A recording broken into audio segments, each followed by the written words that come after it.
Hello, ladies and gentlemen. Welcome back to another episode of Down to the Wire. I'm the Shark, alongside with the Breadstick. We're bringing back my little brother, Nash Arredondo. Nash, how you doing? I'm doing great, man. I'm ready to All speak right. about my NBA knowledge. All right. Or the lack Okay. of. Shots fired already. Okay. So, Gabe, we're gonna start with you. All So, right. as you know, Blake Griffin, went to the Nets. What are your initial thoughts on that? It depends on what type of Blake Griffin comes out, because if he can play the role like him and DeAndre Jordan, how they played back in Lob City, and just play that specific role, then it might be it might be good, it might be bad. I think it could go either way with that specific way, but if Blake Griffin definitely plays the way he's been playing for the last year and a half, then it's not going to be great at all. But if he plays like the great Blake Griffin that he did back in the beginning of Detroit, where he was averaging 25 points per game, I think he could be a pretty good fourth option for them, because he's definitely not going to be top three option. All the other All Stars are going to be the top three options. Um, then you just have to see because that's probably even worse than the Warriors starting five. If I'm being 100% honest, if everybody plays at their top notch tiers, I think that team is more unstoppable than the 2018-2019 Warriors, with DeMarcus Cousins being on that team. But it all depends. With that big three, they've been doing really, really well. So they've proven me wrong so far, and I'm glad that they have, because I like to see teams do well, and even if I have low expectations for the teams. So the Nets have been exceeding my expectations. I don't know how it's going to work with Blake Griffin into the page, because Blake Griffin seems to be like he is a 2 or 3 option, especially with him getting lobs so often. So we'll see what happens. I know he hasn't dunked in over like 2 years or whatnot, whatever the record is, but it would definitely be interesting to see, because I don't really see his gameplay working, or his type of game integrated into that system not really working out. But again, I've been wrong about the Nets this entire season, so we'll see what happens. Okay. Okay. Now, Nash, what are your thoughts on the Blake Griffin situation? I think it's not the best move. I mean, we traded for the guy that just hasn't been doing good the past few seasons. I mean, I don't know if Steve Nash or GM thinks they're gonna turn it. He's gonna turn it around and make him all good all of a sudden. I don't know what's gonna happen, but I don't think it was the best trade. I mean, sure, Blake Griffin was a great player.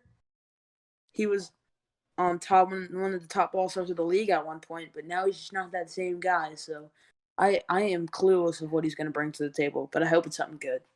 You also have to think about he was just not in the right system in Detroit, in my opinion. I think the coaching staff and just the way that they were playing basketball really altered his game, because the way he's thrived in Lob City was probably more of his type and his play style, rather than in Detroit, where he was taking more threes rather than dunking the ball. So I don't really know if it's necessarily his fault, because I've seen a lot of different types of basketball play. Like, for another example, Gordon Hayward, whenever he went to the Celtics, he wasn't utilized correctly, and he sucked. Now he's with the Hornets, and he's averaging like 20 points per game, like he did in Utah. So I think it's just being in that right system, and I don't think Detroit was the right system for him. I think they were just trying to get rid of all of their good players for the Clippers and rebuild, and they just kind of sent them wherever, not really putting them in the right situation for their players. Oh, very good. I like that. So, my next thing for Nash is what are your thoughts on the hometown Mavericks? What are your thoughts on that? Um, I mean, they're all right. What are they? You said they Mm, were AC. Yeah, they're eighth. Yeah, I mean, they're squeak. Like, if the playoffs were to start today, they squeak into the playoffs, but they got to play the top team. I mean, Luca's doing his thing. I mean, but they just have to deal with like KP, who's supposed to be their second All Star, just injury prone, and like Luca is the only superstar to what it seems and what it has been.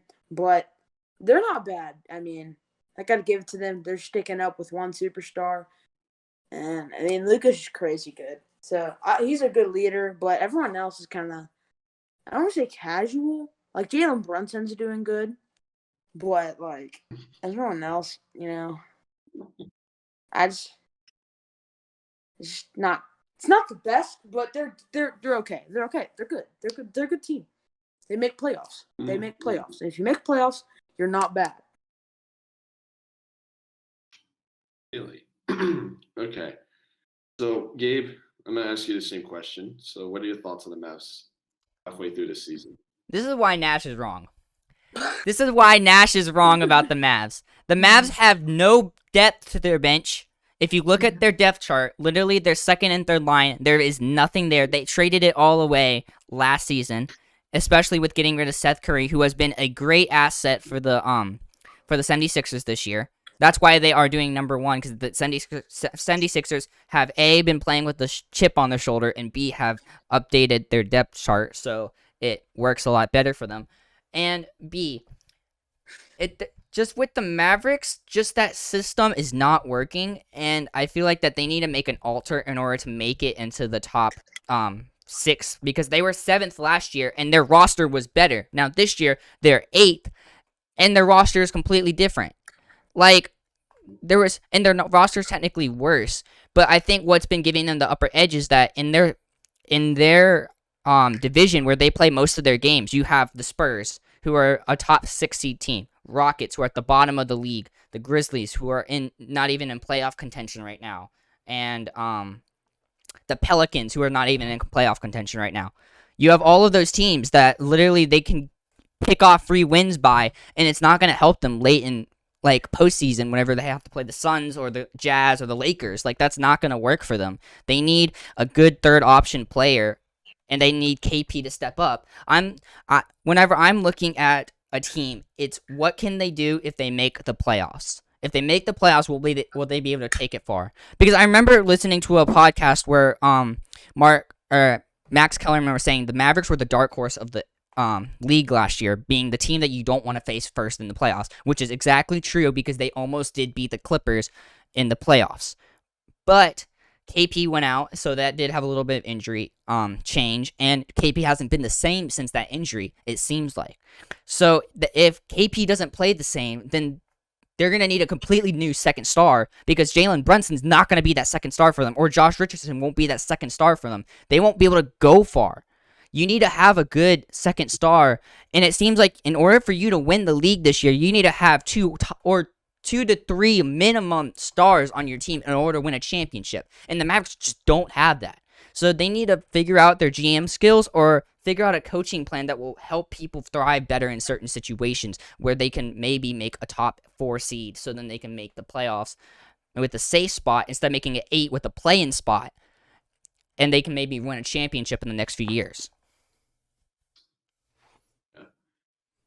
Porzingis and Kristaps. What? Injury prone. Yeah.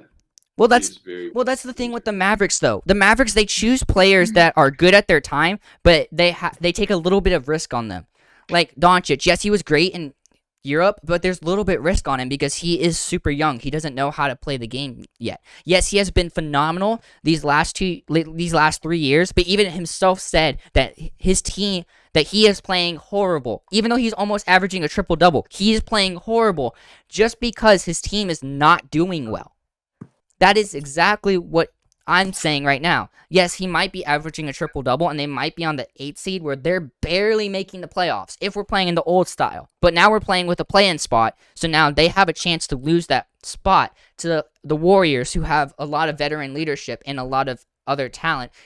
Maybe the Warriors would be a 5 or 6 seed right now if their schedule wasn't so hard, because even this week they're playing the Jazz, the Lakers, and the Clippers. Like, those are the top 4 teams in the West right now. You don't want to be up against those teams, but that's what they're doing this week. But all 3 of those teams are somewhere near their division, because the Lakers and the Clippers are both in the Pacific Division, and the Jazz are not. But you see what I'm saying about they play a lot of hard teams because of their division. And I think the Warriors are a lot better than people are giving them credit for, just because they're trying to figure out what to do while Klay Thompson's gone, but they're still getting work done in the games that they need to get done. I agree with that for sure. And so my next thing. So as you know, Kevin Durant, he played. He's on the Nets right now, and he's playing. And he used to play for Golden State. Nash, do you think?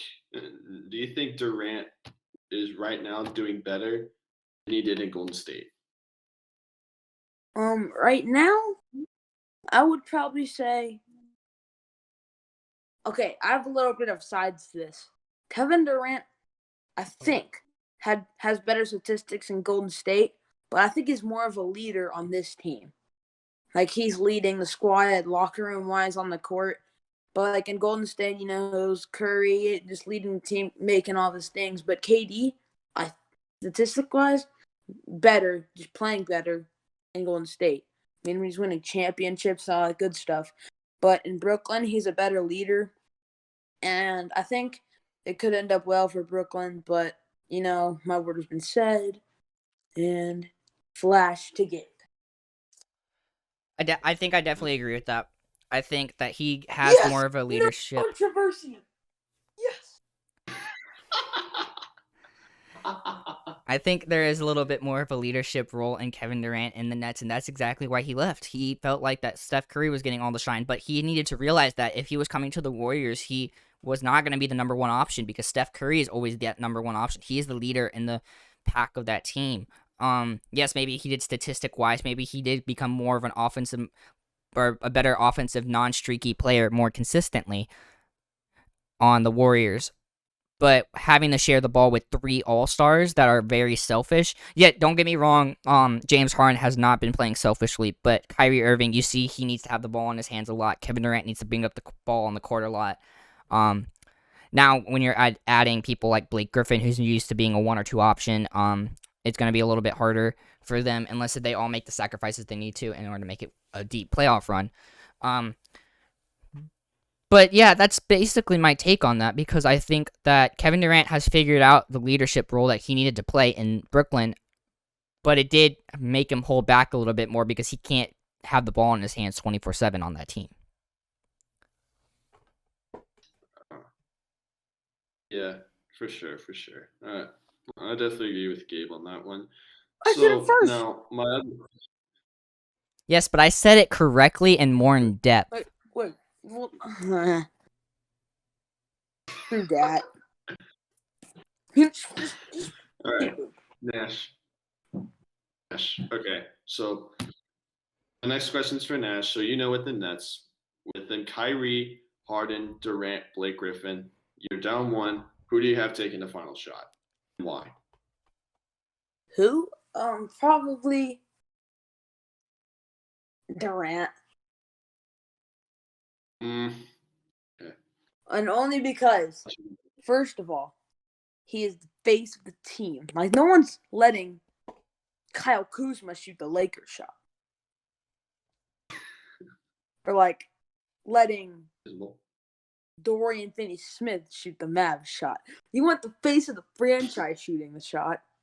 And then next, he can get buckets on anyone. I mean, this dude's so tall. He just shoots it. And also, he shoots a good percentage. I mean, he gets buckets when he needs to. And he's a clutch player. I mean, like, look at the shots he's made against Cleveland back in. And he was on his final streak. Like, he was just a clutch man. And I'd have him taking my shot rather than Irving or Harden. Even though Irving did have the clutch shot against the Warriors 2016, that's only one. KD has hit many clutch buckets, and he can just score by any means possible. So I'd have him shooting the shot. Gabe, do you agree? I agree, but I think a lot of the points that Nash made were points that did not need to be brought up, and there's other points that need to be made, and here's why. Kevin Durant is Here we go. Arguably the best offensive player in the league and of all time. Can we agree on that? I think we can. He can score from any. He can score from anywhere on the court. He can literally score from anywhere on the court past half court. He can score over anybody. It seems like.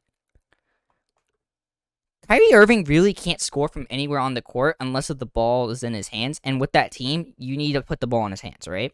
And usually, what's his 2 scores? Step back 3-point shot or drive to the basket. You're really going to have Kyrie drive to the basket with Rudy Gobert standing there? No. You're really going to put the ball in Kyrie's hands and say, okay, drive to the basket and go score a shot on the best block shot, or the best shot blocker in the league. No. Harden, the league seems to hate Harden. And here's why. Over the last few years, we have called Harden a person who likes to jump into people's way and look for a foul call. If he doesn't get it, he complains, right? But the league isn't going to tolerate that much longer. They're not going to give that to him. So then we can't really rely on that either. Durant has proven himself to take the shot multiple times, even with better scorers in certain situations on his team, and make those shots. To me, if you took Durant from OKC and told me to out of all 3 of these players that Durant should take the last shot, I would be like, it's a 50-50 chance. It's going in or it's not going in. Because that's just the type of player he was. But in Golden State, when you have the best 3-point shooter of all time taking your shot, I put it in his hands. But Durant has shown that he can make that shot in Golden State with arguably top tier talent for shooting. He's proven that. And Kyrie, yes, like, he did hit that 2016 shot. But honestly, if you can't, I'm even gonna say it. If you can't hit a big space shot over mini Steph, then you can't really hit a shot. I'm being serious. I'm being serious right now. Steph is 6'3", 185, probably one of the smallest players in the league. Not just height-wise, build-wise too, 185 pounds. Most NBA players are 200 over.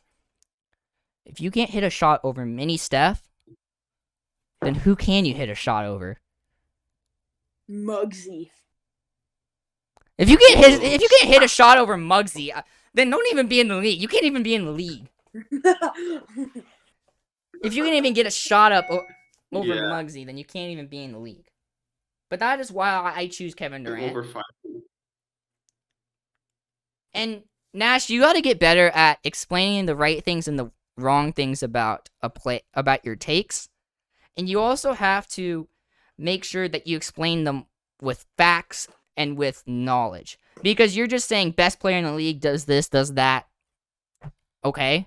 We can look at that all day, but you have to put it in their brains and really, it's almost like you're drawing a math equation on a board, being like, yeah, this is how this works, and this is how this works, and people go, oh yeah, that's why.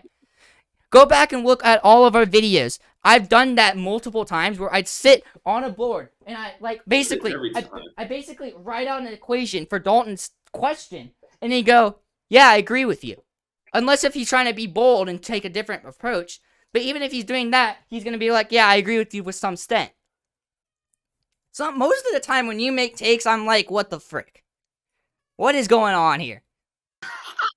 It was about 6 months ago, whenever I was talking about why the Warriors might have had one of the roughest times in the 2016 playoffs, and specifically in the finals. And one of my parts was that because Andrew Bogut was not there. And you straight laughed at me. Oh. Andrew Bogut.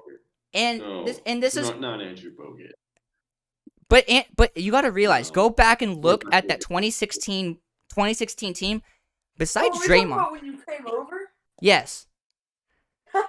Andrew Bogut was a great defensive option for that team. You have to go look up videos and go look at his stats from that 2016 team and that 2015 team. He was a great defensive help. And with Draymond Green out game 5 and Andrew Bogut going out game 5, where's the defensive help in the paint? You're going to trust Mo Spates to block a shot on Tristan Thompson who was going off? No. You put the former number 1 pick in the paint and go block the shot. You put the next year's defensive player of the year in the paint and block the shot. I'm not trusting Mo Spates. I'm not trusting Festus Ezeli. Yes, they were good backup players, but to go against the front line of that Cavs team, no. I think you gotta really, really understand the game of basketball and how it works and how each piece goes, because there's a lot of things that happen, and that's why you have to really look at someone's basketball IQ and see how the game is played, because the game is not a one-on-one sport like tennis, where it all relies on one person. And basketball is not that, especially in the last 10 years. You're going to have more players that can do certain things. And without those key players, you're not going to go far. And that is my exact reason on why the Mavs are not going to go far. Because they only have 1 to 2 players, if completely healthy, that can do those things for that team.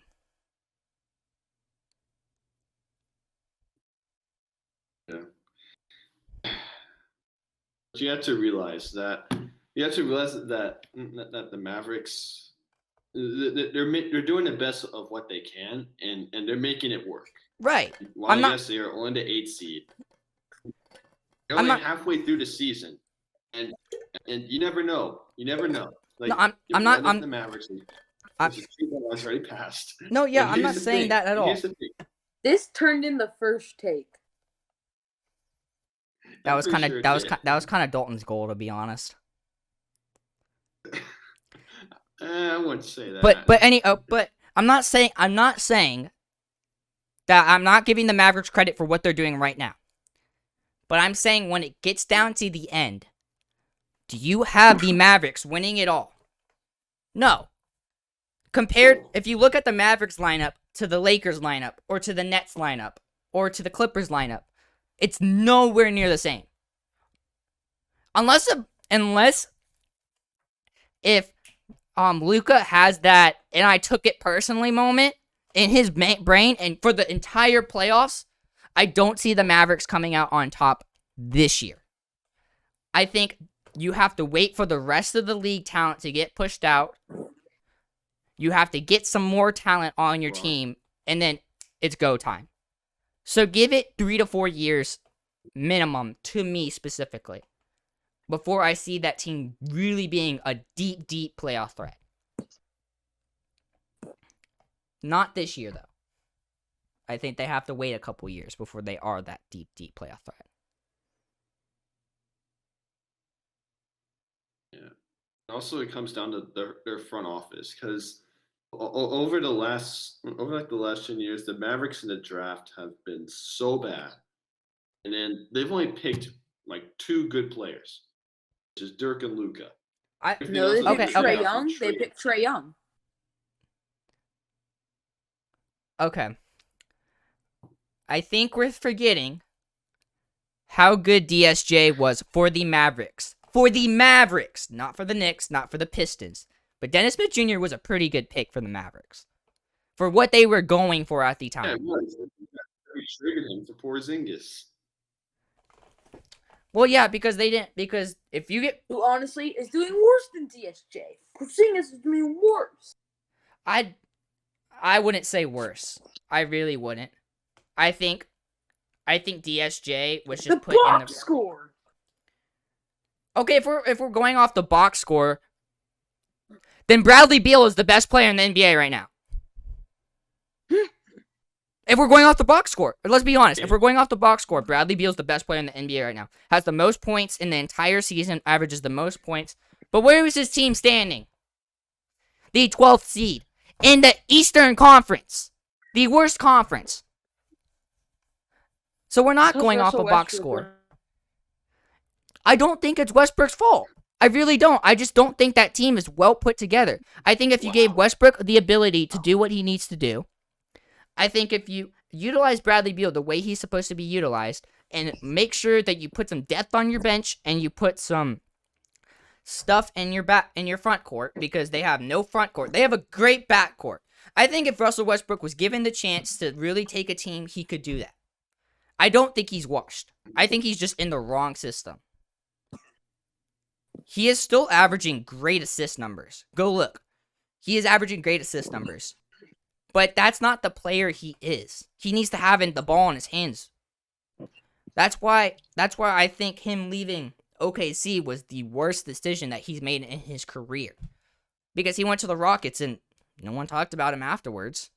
It was a trade. It was a trade. It was a trade, but it was a trade, yes, but he asked for the trade. He himself wanted out. And I think that was the worst move that he decided to make, was to ask out of OKC.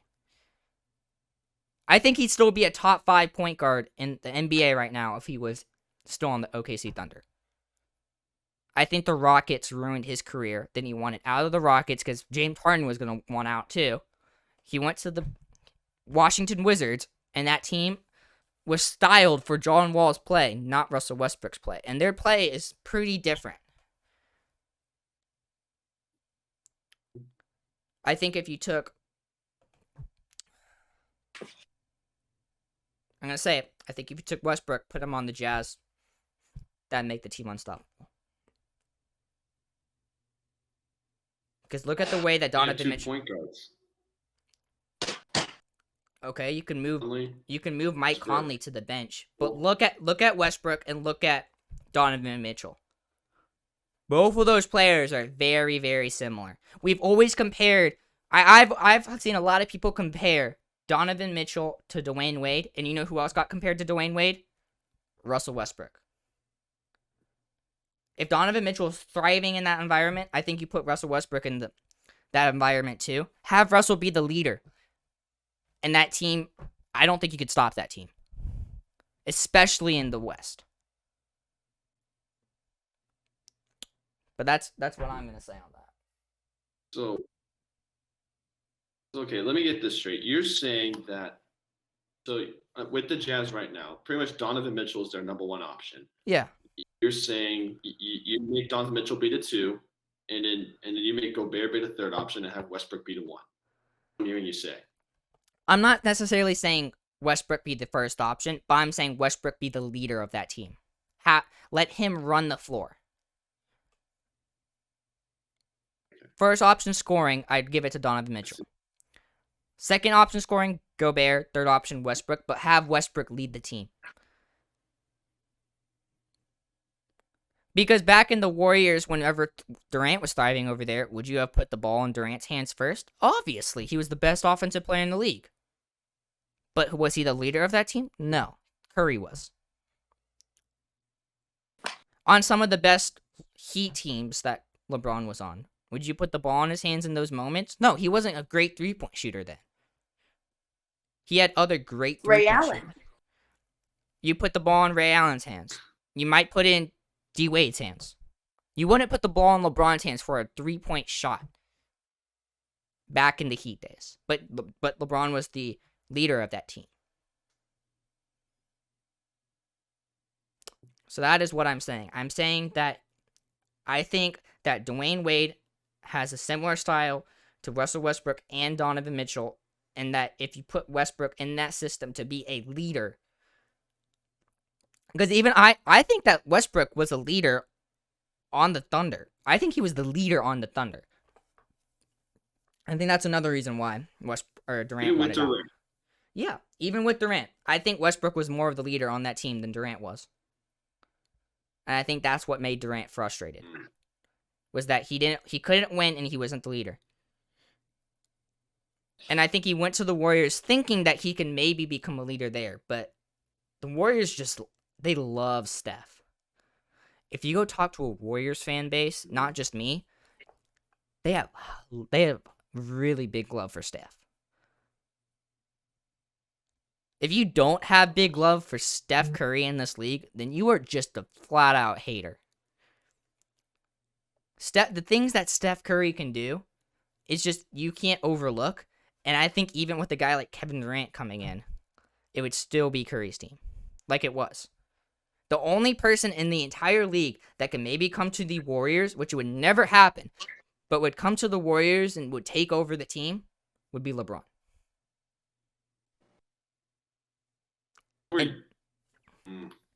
I don't think any other. Giannis? No, not Giannis. Curry would still be the leader of that team. That's fact. The only player in the league that could literally take over the Warriors team is LeBron. From leadership point of view, it's LeBron. Any other player, no. That's Steph's team. I think you have LeBron as the best leader in the NBA, and right under him is Steph. In the NBA currently, it goes LeBron, then it goes Steph. You should go look at stats to see the difference between when Steph is playing and when Steph is not playing. The records for both things are completely different. Even when Kevin Durant was there, the records between when Curry was playing versus when Durant was playing, even when both of them were out at different times, Curry's was way higher.